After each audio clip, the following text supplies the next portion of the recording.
శ్రీవారి దర్శనార్థం వచ్చే ప్రముఖులు సామాన్య భక్తులను దృష్టిలో ఉంచుకొని ఏడాదికి ఒక్కసారి మాత్రమే తిరుమల పర్యటన చేయాలని మాజీ ఉపరాష్ట్రపతి వెంకయ్యనాయుడు సూచించారు. తిరుమల శ్రీవారిని కుటుంబ సభ్యులతో కలిసి ఆయన దర్శించుకున్నారు. వీఐపీ ప్రారంభ విరామ దర్శన సమయంలో స్వామివారి సేవలో పాల్గొన్నారు. భక్తులు స్వామివారికి ఇచ్చే కానుకలను ధార్మిక కార్యక్రమాలకు మాత్రమే వినియోగించాలన్నారు. ప్రభుత్వ లేదా ఇతర కార్యక్రమాలకు మళ్లించకూడదన్నారు. ప్రతి ఊరిలో ప్రభుత్వాలు బడి, దేవస్థానాలు, గుడి నిర్మించాలన్నారు.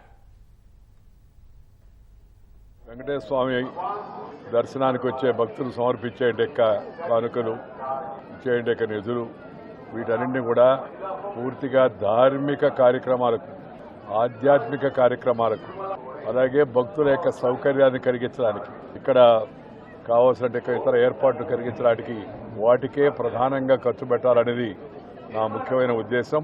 అలాగే నేను ప్రతిసారి చెప్పేటట్టుగా ఈ వచ్చే ప్రముఖులు కూడా ఎవరినైతే మనం ఇంగ్లీష్ భాషలో వీఐపీలను పిలుస్తుంటామో వాళ్ళు కూడా సంవత్సరానికి ఒకసారి వచ్చి దర్శనం చేసుకొని వెళితే దేవస్థానం నిర్వహణ పైన ఇబ్బంది కలగకుండా ఉంటుంది. అందరికి కూడా మంచి అవకాశం కలుగుతుంది అనేది నా సలహా. ఇది ప్రజాప్రతినిధులు అందరూ కూడా దాన్ని పాటించాలి.